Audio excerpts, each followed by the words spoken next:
issues. In spite of all those, the economy is growing because of the reasons I have given here. The money we put in all these areas, the UDB money, the MIOGA, the PDM, all that help the economy to grow. The size of the economy will grow from shillings 184 trillion in this financial year, the financial year of 2022-2023, to Uganda shillings 204 trillion,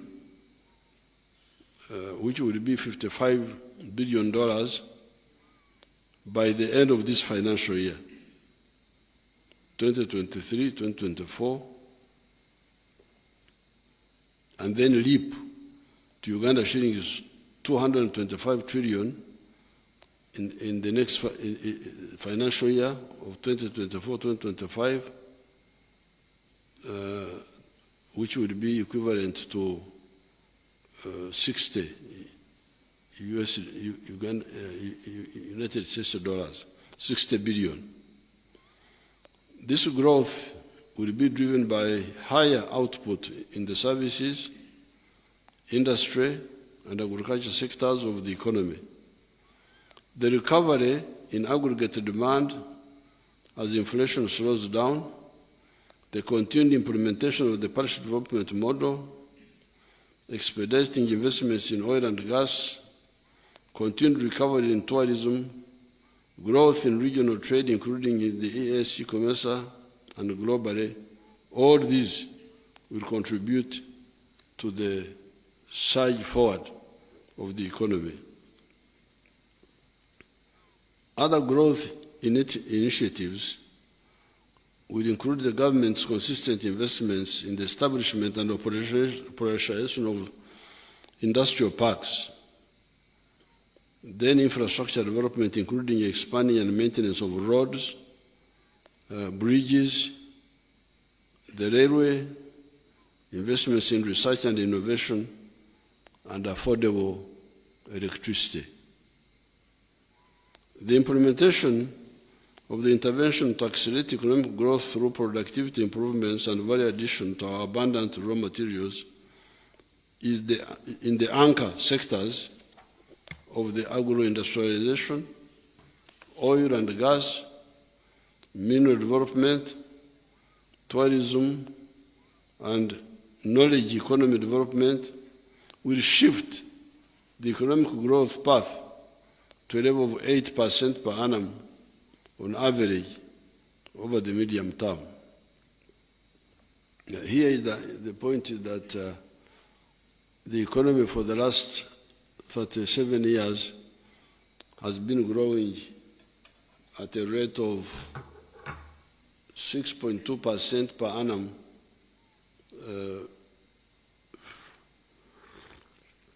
GDP, the growth rate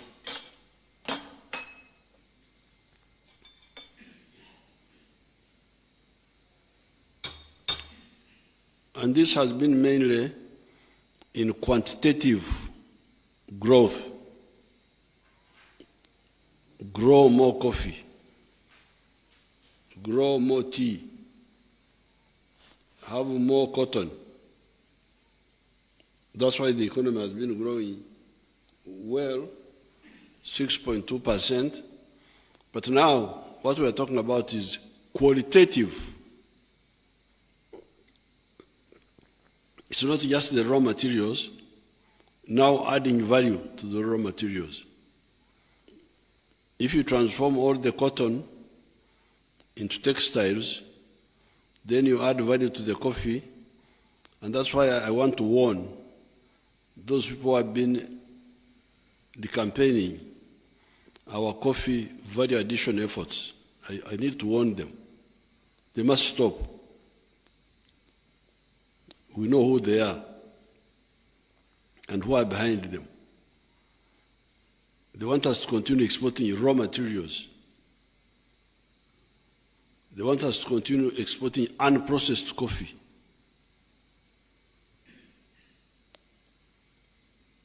They want us to keep on importing dead people's clothes from outside instead of developing our textile industry. Even some people have been fighting our refinery. They don't want us to build a refinery. They want us to continue importing. They want us to export crude, and then we import finished products. This one will not happen. And I need to warn those who are involved because we are going to move on them. Decampaigning anybody who tries to help us add value, pretending to they are agents of imperialism. So the economy will shift from growing at the rate of 6.2% to growing at the rate of 8% because it is both quantitative growth and qualitative transformation.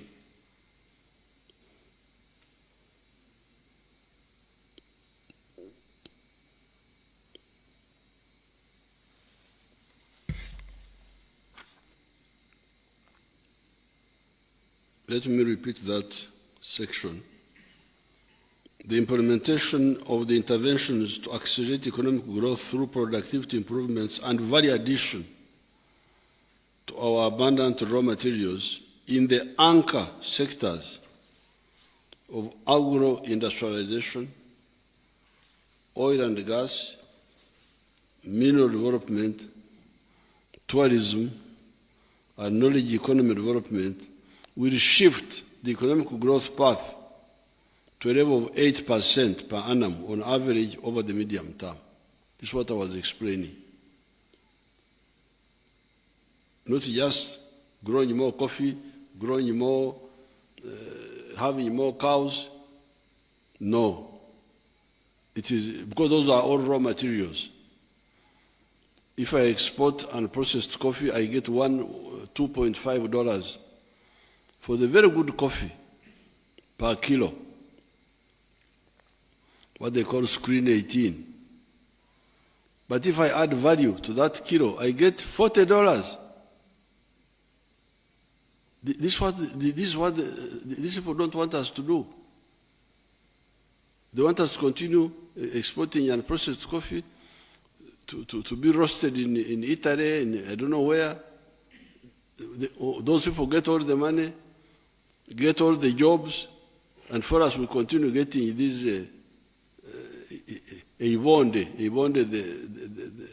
the residue at the bottom.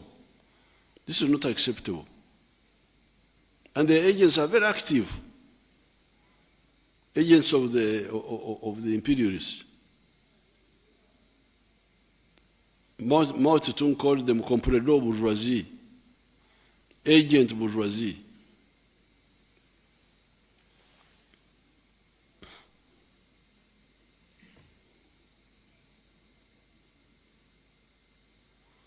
This will increase the pace of our socio-economic transformation and building an independent, integrated, and self-sustaining economy, as was enunciated in the point number 5 of the 10 points program of the NRM.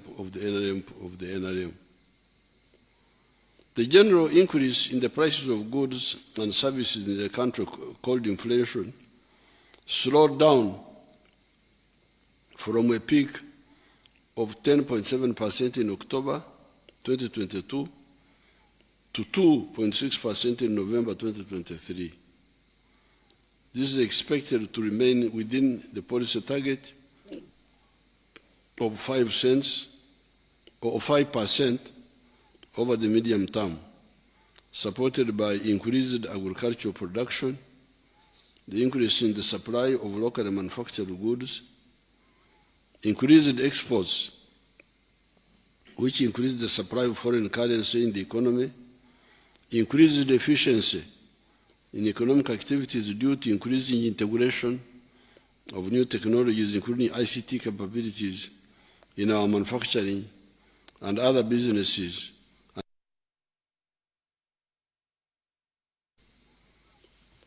Merchandise exports of goods increased significantly, growing by 54.9%. Urano Owama 2. The ones with ears. Our exports increased by 54.9% from US dollars 4.2 billion approximately in the 12 months up to October 2022 to United States dollars 6.5 billion in the 12 months up to October 2023. So between that year, October 2022, October 2023, the exports grew from $4.2 billion to $6.5 billion,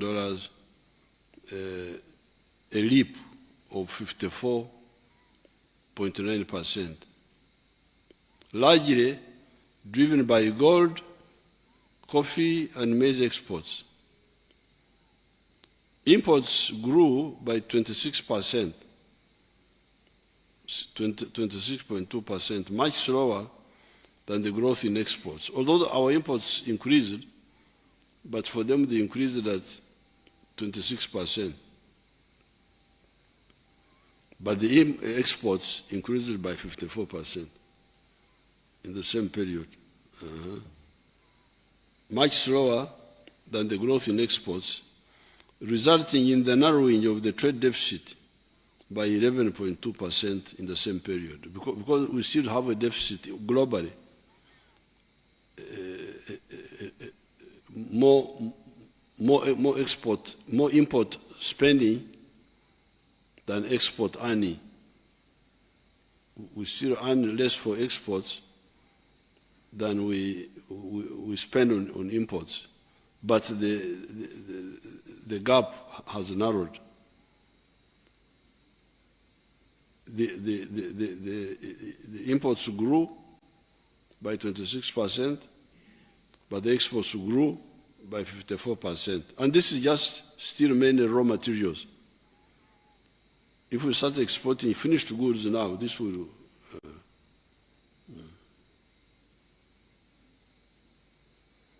this is the main reason why the Uganda shilling has remained stable. The Uganda shilling has remained stable, if you notice.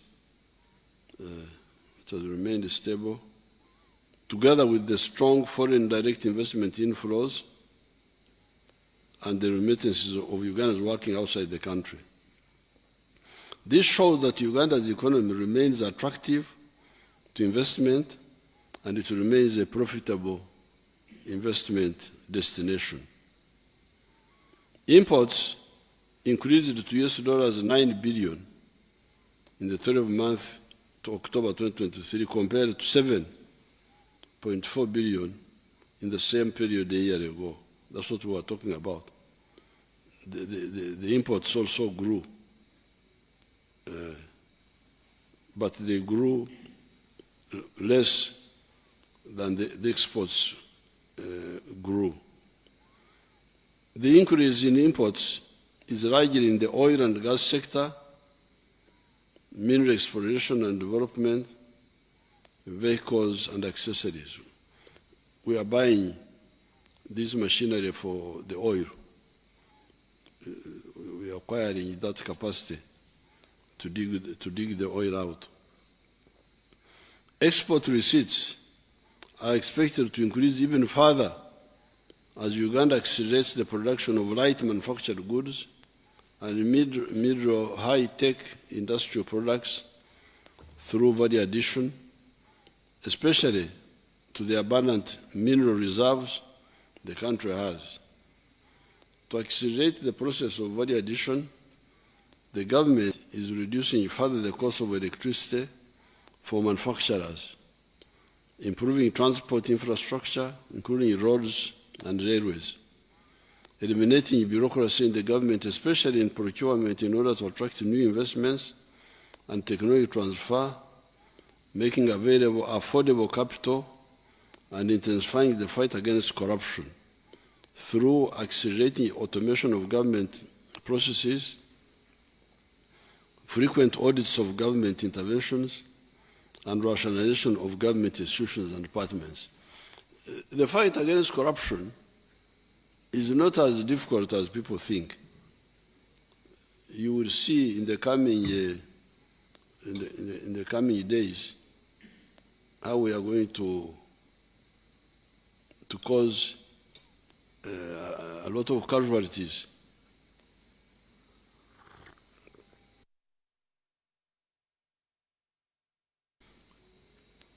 Some few months ago, I hear that the Minister of Finance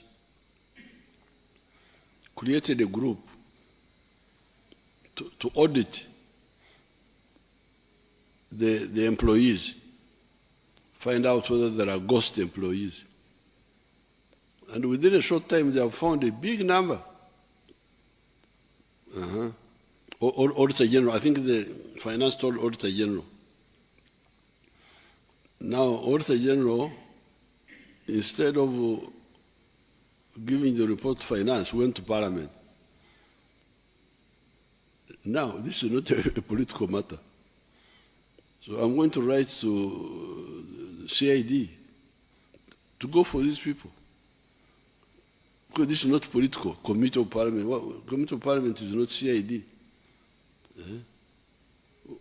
This is trying to divert now. Now you will see these people who they are not clever. The money is coming from a known source. I have sent you money to pay 20 people.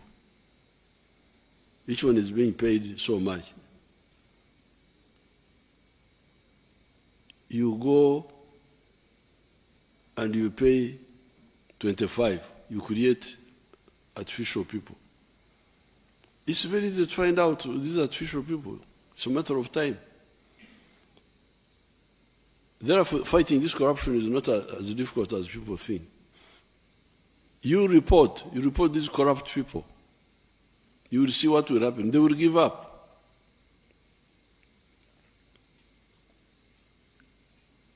By the time we run out of space in Luzira, people will have lost appetite for corruption.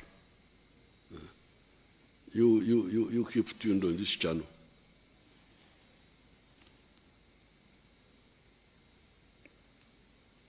The East African community, as a single trade bloc, remained the major destination of Uganda's exports in the 12th month to October 2023, accounting for 43.5%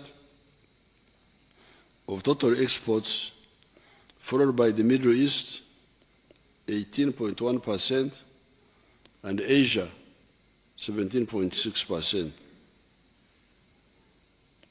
And South Sudan, 23.3%. In the 12th month to October 2023, Uganda traded at a surplus worth US$ 716 million with all the EAC partner states. So within the East African region, we have got a surplus of $716 million. However, the trade balance with Kenya and Tanzania was a deficit, meaning Uganda imported more in terms of value from those countries than exports to them. In the 12th month to October 2023, Uganda exported goods worth US$ 890 million to Kenya. This is a big growth because in 1986-87, when we were having some issues with Mzee Moi, Uganda was buying from Kenya, goods worth $200 million that time. And Uganda was selling to Kenya goods worth $12 million. Now, we are talking of Uganda selling to Kenya $890 million.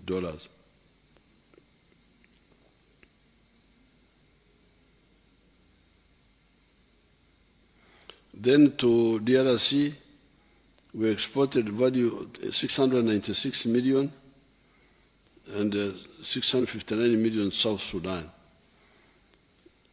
Then 298 million to Rwanda.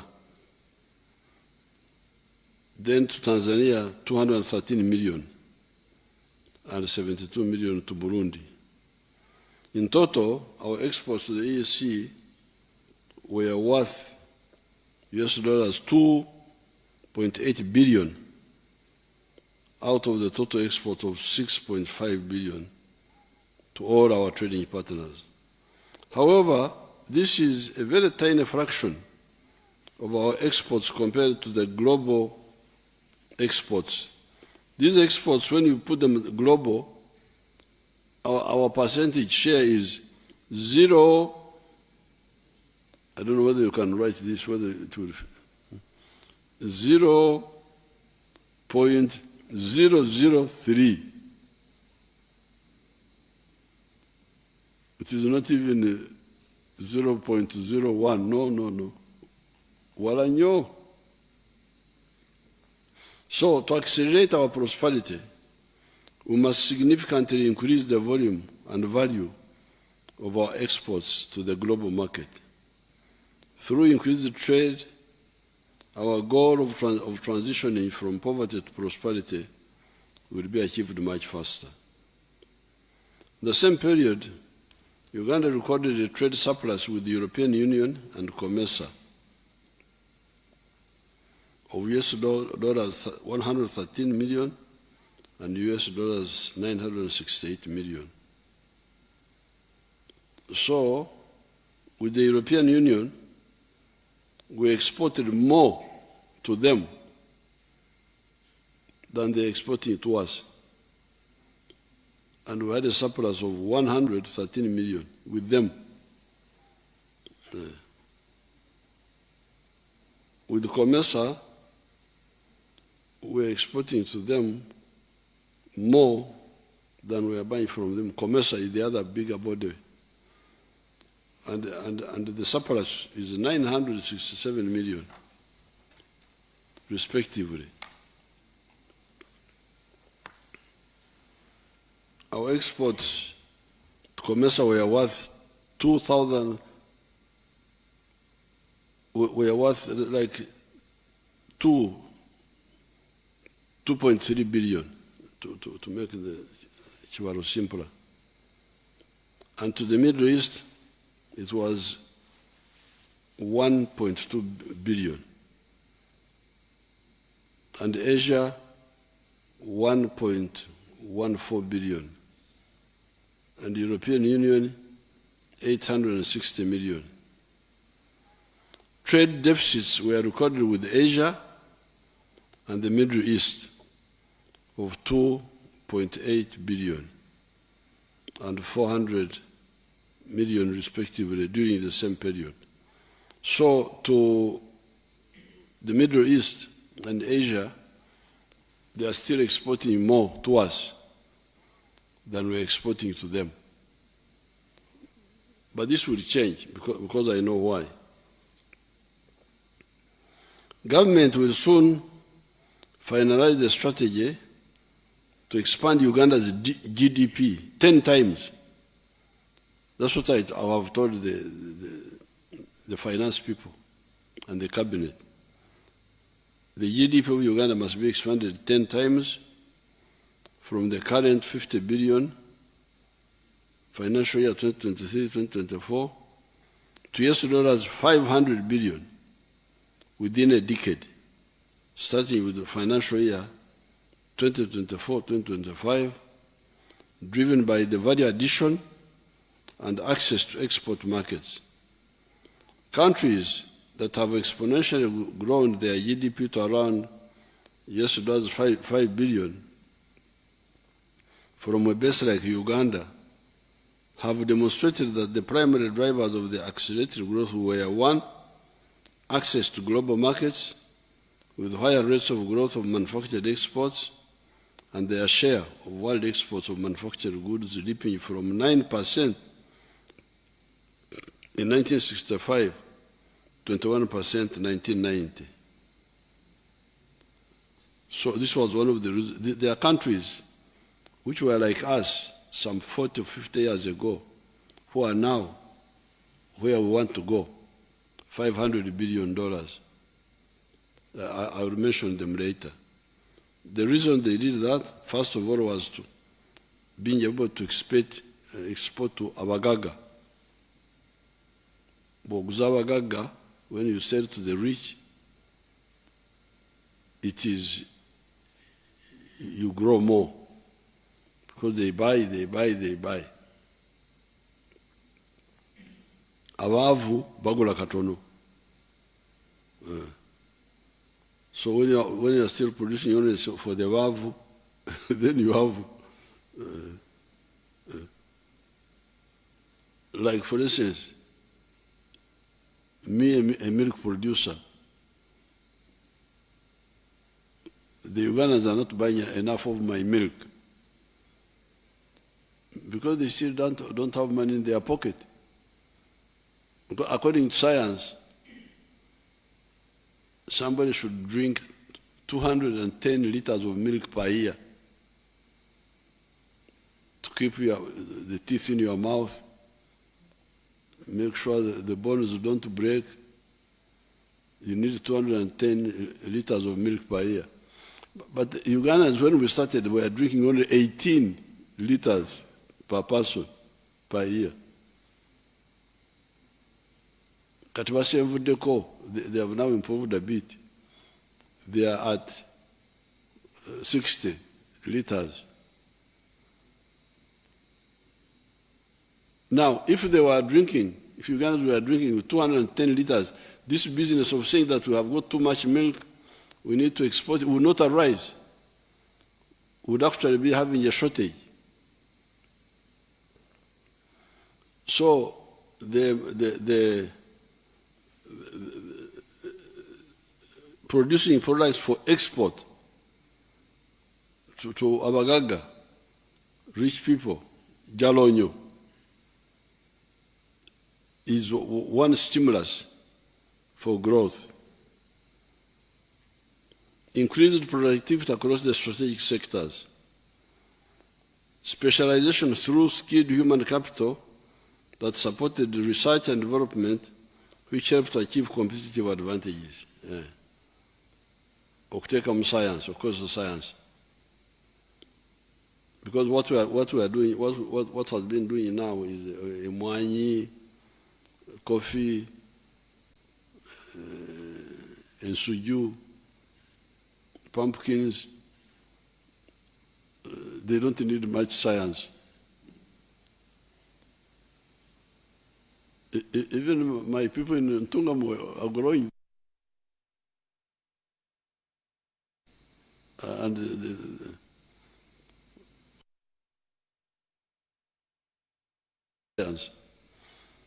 Ntungamo people don't have much, but they grow the banana, they grow what?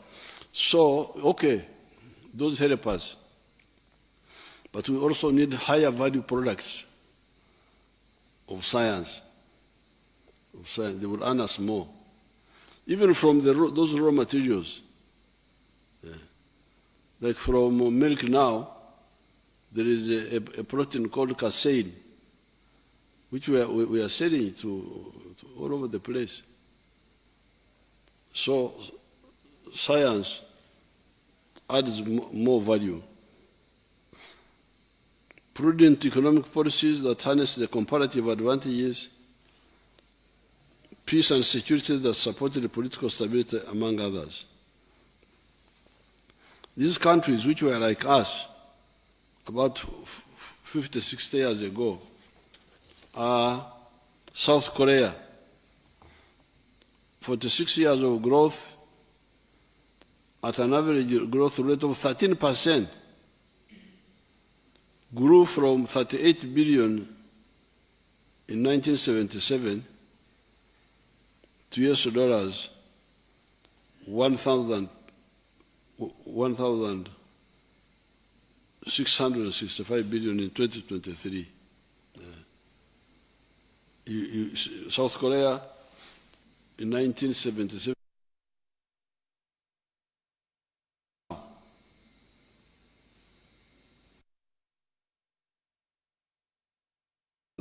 one and a half times where it is now, compared to what South Korea was in 1977. But now you hear they are at 1.7 trillion dollars. They have jumped. Thailand, 38 years of growth at an average rate of 7.6%, from $38 billion 1985 to 500 billion in 2023. Malaysia, 34 years of growth at an average annual rate of 8%, from US dollar 35 billion in 38 billion in 1989 to US dollars 406 billion now. Singapore, 33 years of growth at an average growth rate of 8.7%, from US dollar 36 billion in 1990 to 466 billion in 2023. And Chile, 33 years of growth at an average rate of 4.5%, from $33 billion in 1990 to US dollar 316 billion in 2023. So it's really possible what I have told the government to do. And many of these countries don't have the resources, did not have the resources we have. If you look at South Korea, you look at Singapore, they don't have natural resources like we have. To expand regional trade and support regional development, Uganda is undertaking joint projects with the DRC and improve the border infrastructure to facilitate trade and financial services across the region. We are undertaking joint projects in the road sector and electricity to Eastern Congo. Securing this market is good for Uganda in terms of exports and jobs. Ugandans, in terms of the Uganda government and President Tshisekedi of DRC will continue to work together to improve the security situation in Eastern Congo. Uganda has gained competitiveness in recent years in a number of tradable goods, including animal products such as beef and milk, agricultural products, especially coffee, tea, fish, sugar, fresh and processed food, and industrial products such as cement, iron and steel products, light manufactured goods, etc. However, we continue to face non-tariff barriers to our exports, which are being resolved through our discussion with the leaders of the ESC and COMESA. If we did not have non-tariff barriers by some of our brothers and sisters, Uganda would be exporting much more. But this will be solved. This will be solved. I'm talking to all of them. It will be solved.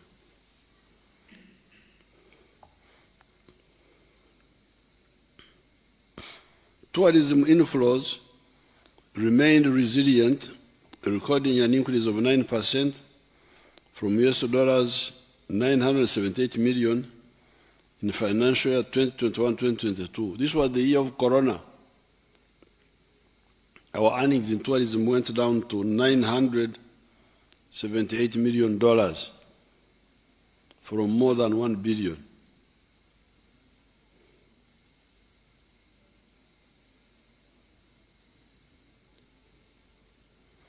Tourism inflows remained resilient, recording an increase of 9% from US dollars 978 million in financial year 2021-2022 to US dollars 1.1 billion in financial year 2023.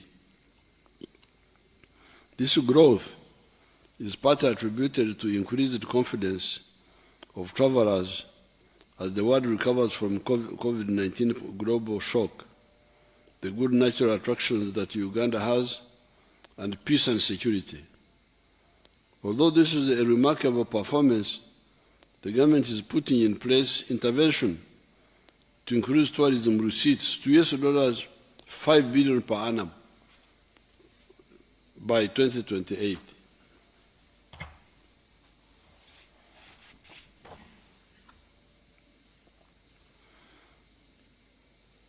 You can see the big garden of tourism where we can earn money. The global tourism and travel industry is valued at US dollars 9.5 trillion. You can imagine. Abalambuzi abo basasanya obutabalika mwenda n'ekitundu. They spend 9.7 trillion. You Bazukuru who have got internet, if you check, you'll find that, for instance, the automobiles, a motorcar,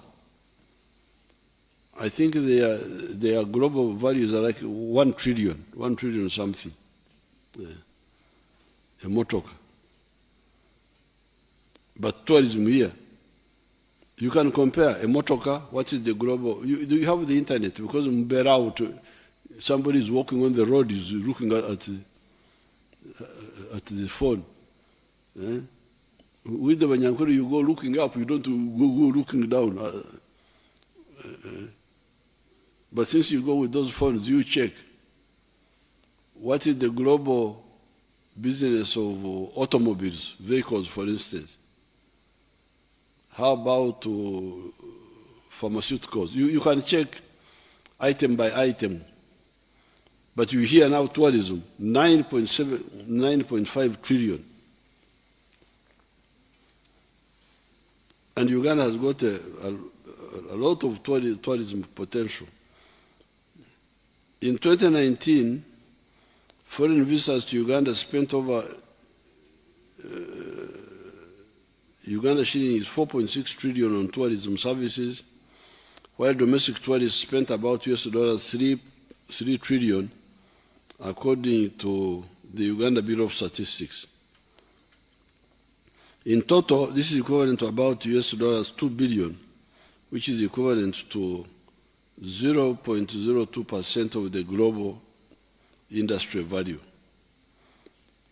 The number of tourists globally was about 965 million in 2021, compared to only 1.5 million foreign investors in Uganda in 2019.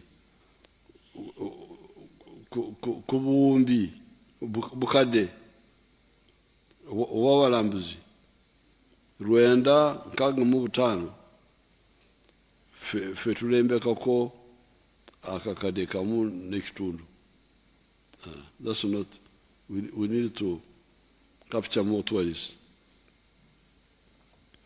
If we increase our share of tourism receipts in this global trade by 5 times to 0.1% and increase in the annual number of foreign tourists by 5 times under the current average spend per tourism of 3 million shillings, and an average length of 8.3 nights, Uganda can potentially earn US dollars 6.2 billion per year from tourism alone. If we get more numbers and they stay longer, we can earn 6 billion per year from tourism. The rise of the European and American politicians. What makes AFCON great, they say? You do. It's not AFCON without color, without the pride, hopes, and dreams of Africa. It's not AFCON without him, them, and the moments like this that we live for. Africa is what makes AFCON great, and that's why AFCON isn't AFCON without you. Experience all 52 games of the Africa Cup of Nations on GoTV or stream it on the go with the GoTV app. GoTV. Love it.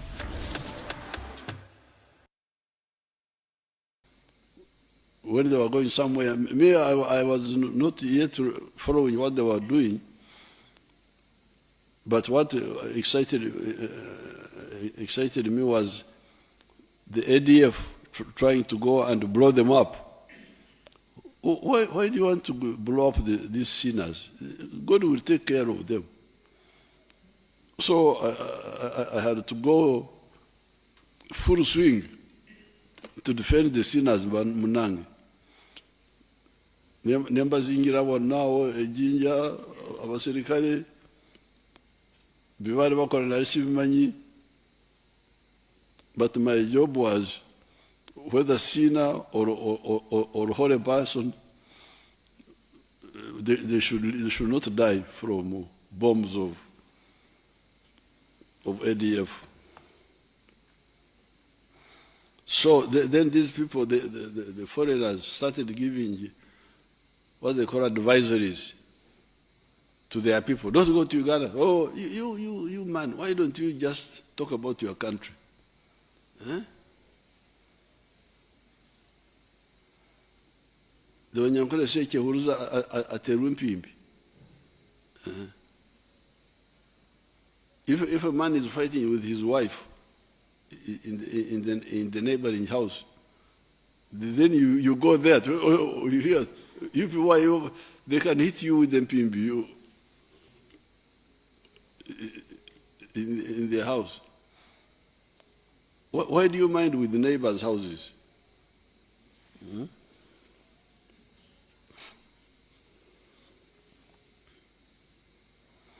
Some of these Europeans are simply afraid of the potential that we have in our strategic areas, therefore want to undermine our unstoppable socio-economic transformation and that of Africa as a whole.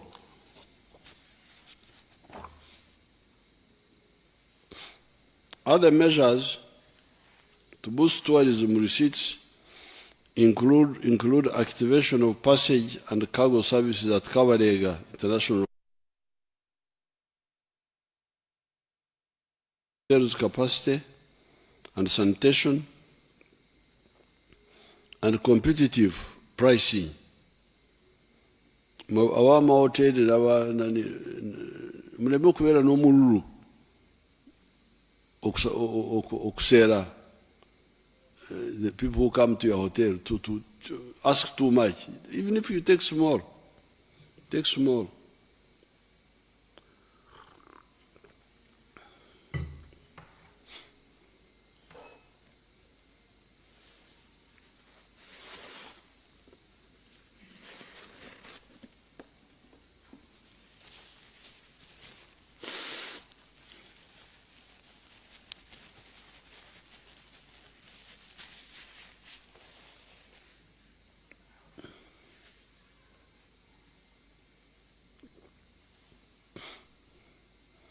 So competitive pricing, because these tourists compare, Uganda batusera, ate Kenya muwendo wakiri, Be careful. Don't be too greedy for quick money. Get small, but get many customers.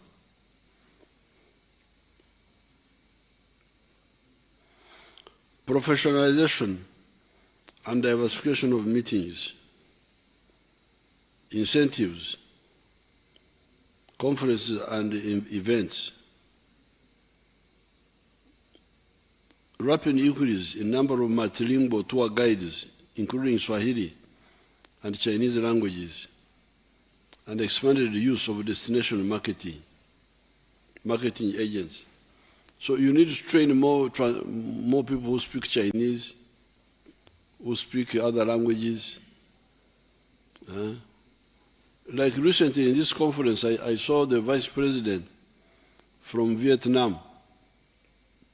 She told me that they send out 13 million tourists a year. So you can imagine if we get 1 million Vietnamese. But does somebody speak Vietnamese language? So the sector people should train, even in our schools, train people who can speak these languages.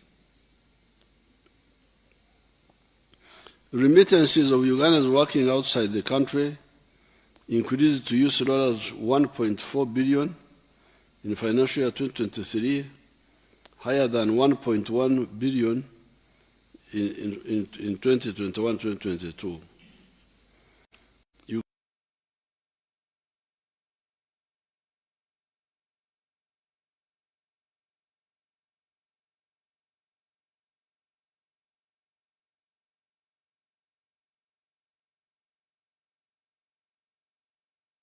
Uganda continued to register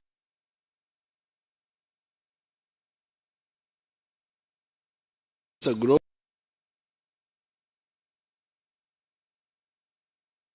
in the oil sector.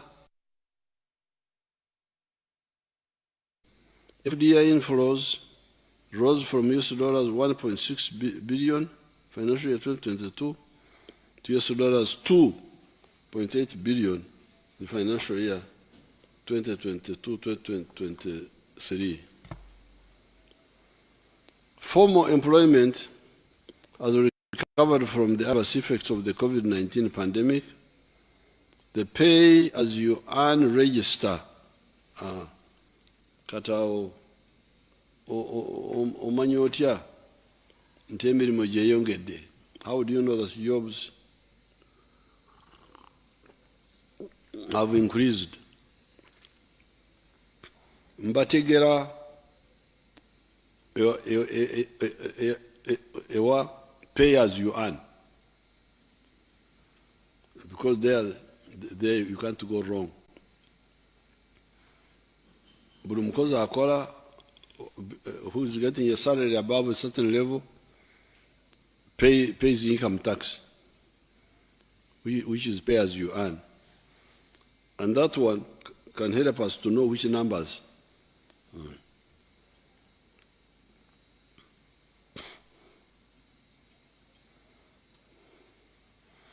The pay-as-you-earn register expanded by 14.1% from 1.4 million employees in financial 21-22 to 1.6 million in 22-23 as follows.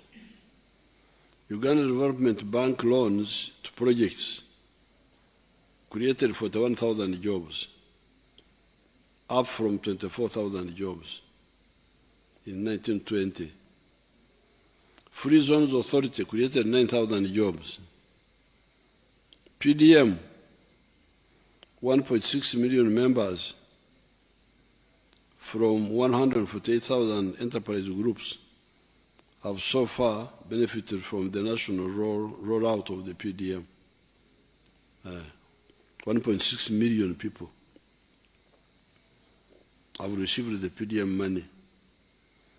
Emyoga, 378,000 jobs were created by December 2022, rising from 338,000 in March 2022.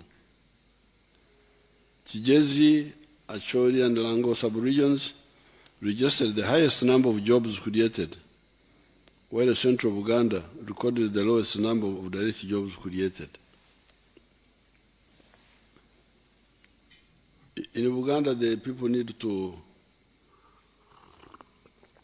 youth need to be advised to focus. Waliwo abagomaza abaana baffe mu bintu ebirala bino emipiira biki.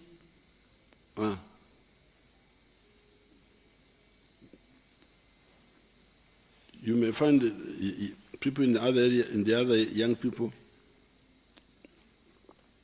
are more guided towards wealth creation.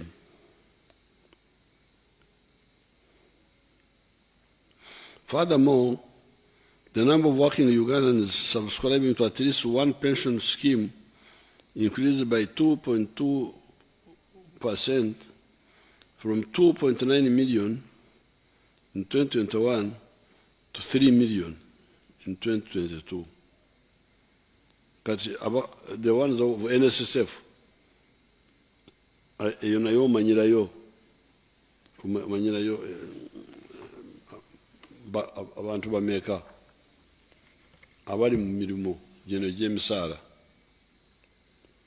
How many people are being employed? You can tell from the NSSF also. The PDM is the NRM government initiative to spur growth from the bottom up and for transforming the population currently in subsistence to the money economy.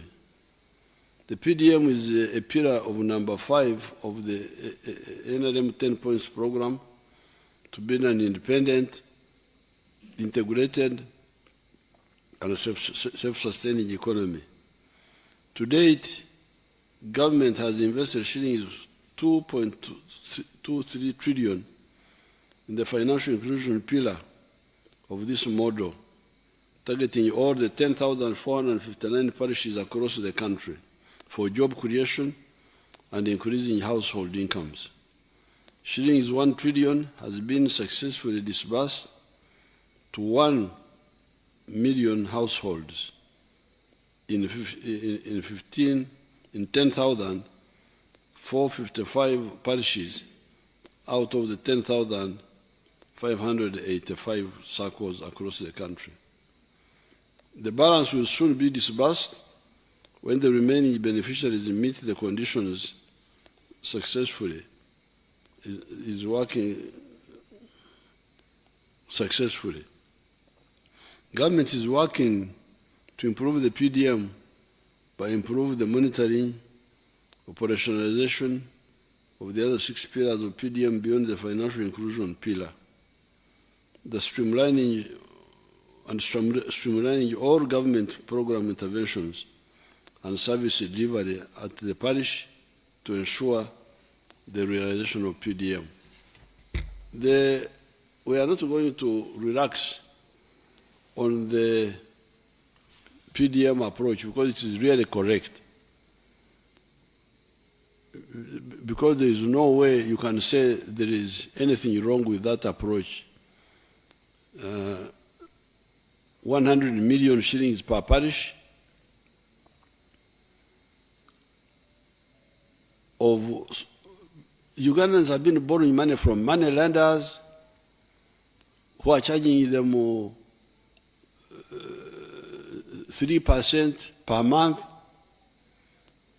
which makes it 36% in a year, or even higher, I hear. So how can you say this money, where the interest rate is like 6% a year, has any problem? And we are saying that each one of you can borrow $1, 1 million shillings at a go, and you pay it after 24 months We don't want you to pay it now. How can you say there is anything wrong with this? We are not going to be diverted to anything else. We shall more money. We want those parishes to have their own bank. The people who are fighting PDM, apart from the corrupt, are the money lenders. The money lenders are worried about this success. If it succeeds, to whom will the money lenders, the money lenders, the sharks, to whom will they lend? So we are not going to relax. Each year we shall spend 1 trillion, we send 1 trillion to the parishes. It will not be, it will never go down.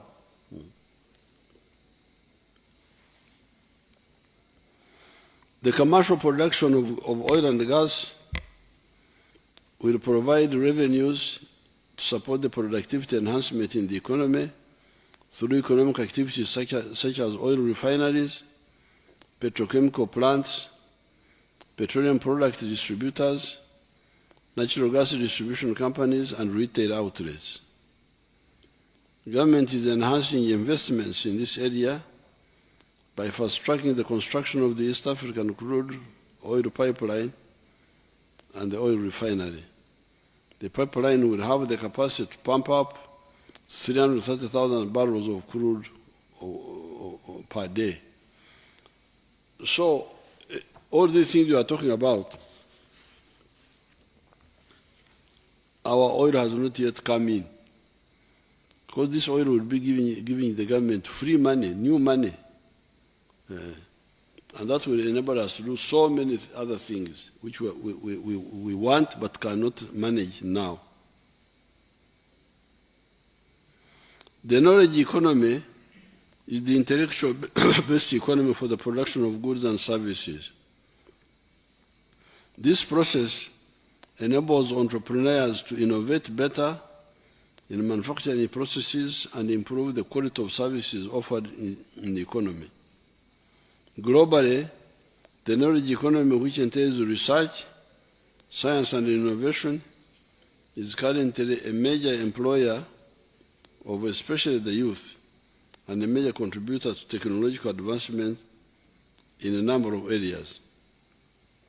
In addition, the pathogenic subsector is one of the promising segments of the country's knowledge economy, consisting of research and development, technology transfer, and commercialization of innovations. This targets pathogen control and management, such as the vaccines, the diagnostics, the therapeutics, and the attendant facilities. Leveraging a knowledge-based economy will require the following: supporting research and development, R&D, and linking research hubs with universities and industry operators.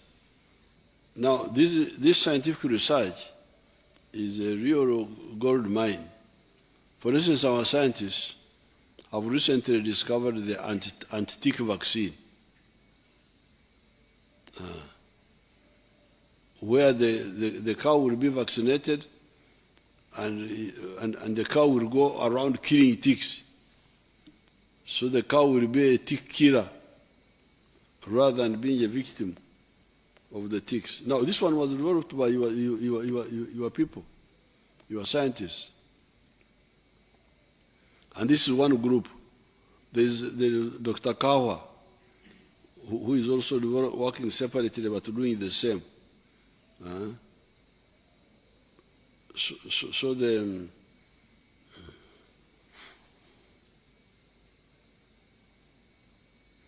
deliberately investing in improving the quality of education, skills development, and in particular, and ICT, putting in place a strategy for long-term development of specialized skills to support a more sophisticated and diversified economy, developing an effective apprenticeship program to quickly acquire knowledge, expertise, and technology transfer, given the rising global ICT village, putting in place a reward system, and a functional, transparent patent system for innovation.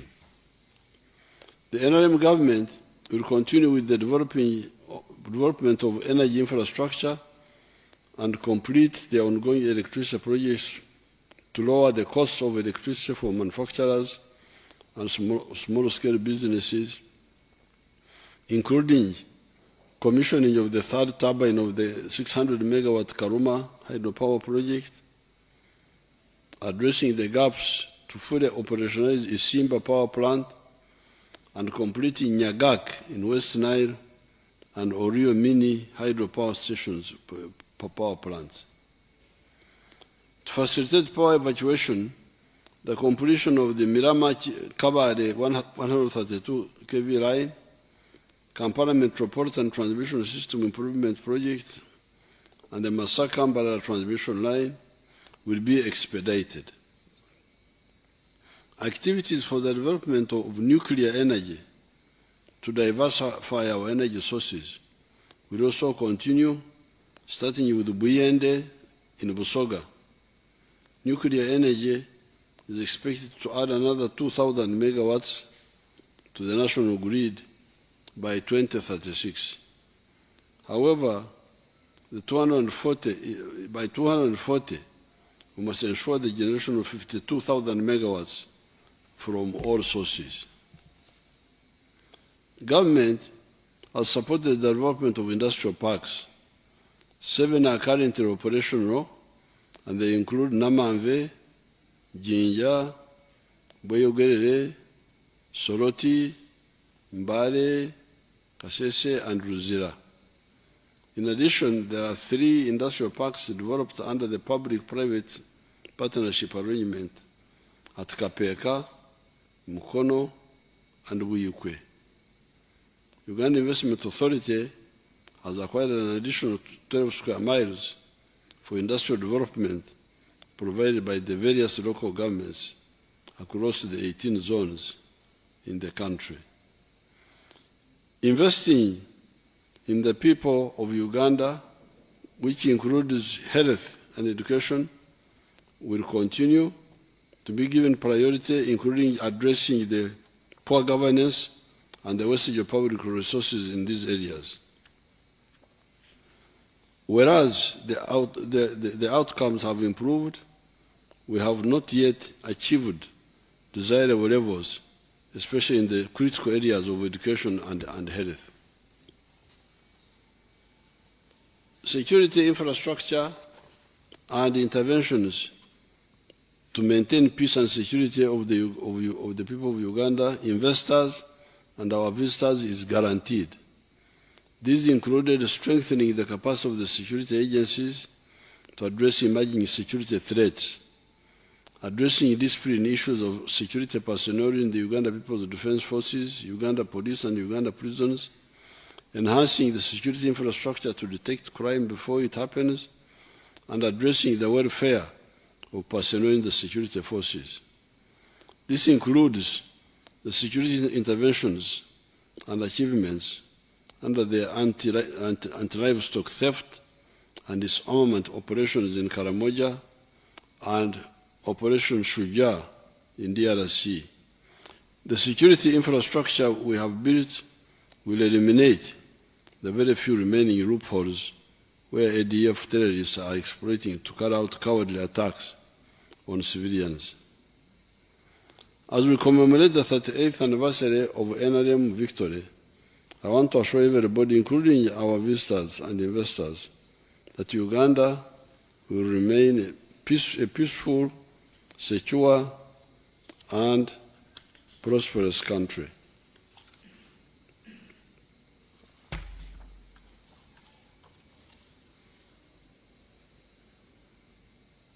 Ekiri mu nsiko bwe kirubwatuka ensi erikankana, omwana aliyita nyina, omukulu aliyita engozi.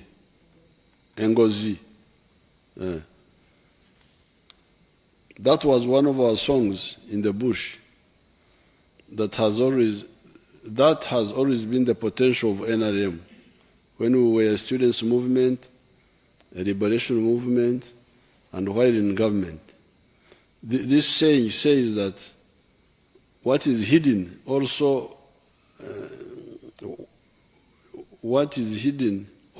out, if it comes out, when it explodes, the world will shake, children will shout for their mothers, etc. That is what the NRM always does. Like when we captured Kampala in 1986, everybody didn't know that we had that capacity. The recent two mega conferences of NAM and G7 plus China demonstrated a little bit of this. A delegate from Russia, a deputy minister, told me that only the superpowers can organize such a conference. Uganda is still on the way, but it will soon be there because the base is already there. We shall really be a superpower because we are moving towards that. There were 1,918 delegates in that conference. 1,918 delegates from 129 countries. 129 countries sent people here. 16 presidents, 9 vice presidents, 16 prime ministers, 7 special category people coming into Uganda by airlines, but also with 32 private jets. I thank the Ugandans for the discipline in receiving these visitors. These countries who are in the conference here have a population of 6.6 billion. This is 80% of the human race. More importantly, look at the facilities we built partly for this occasion, but also in order to improve the infrastructure of the country. Some of them built in 1 year. Look at the new terminal built by the UPDF Engineering Brigade.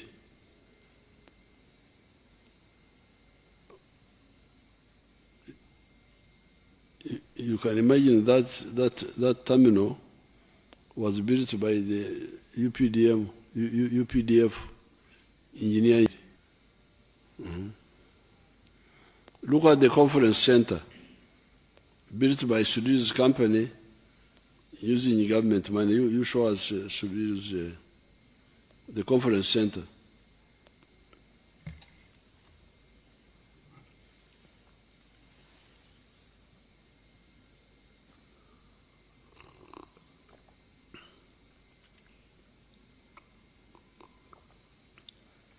That was one of the delegates was asking, one of the presidents was saying, are these the Chinese who built this? We said, no. This was built by our local company.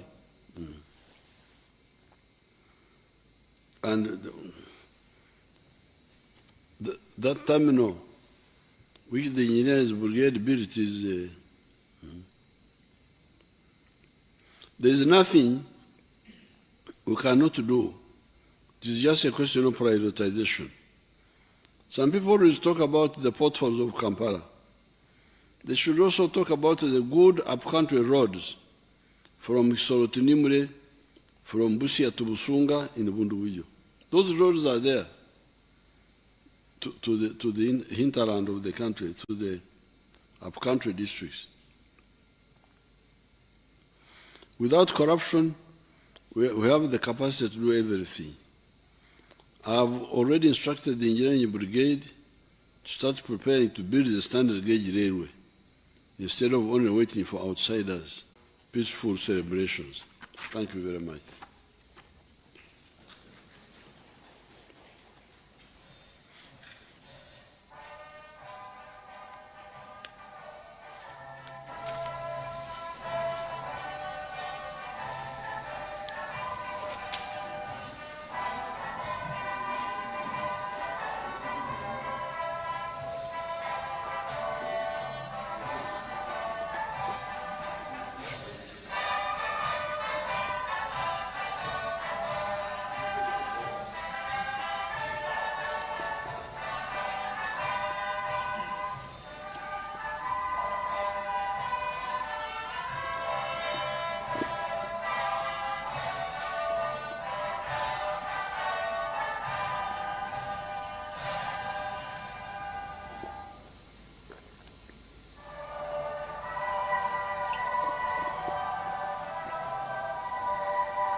8th NRM Liberation Anniversary is a day when we remember our countrymen and women who fought for 5 years to liberate Uganda from the political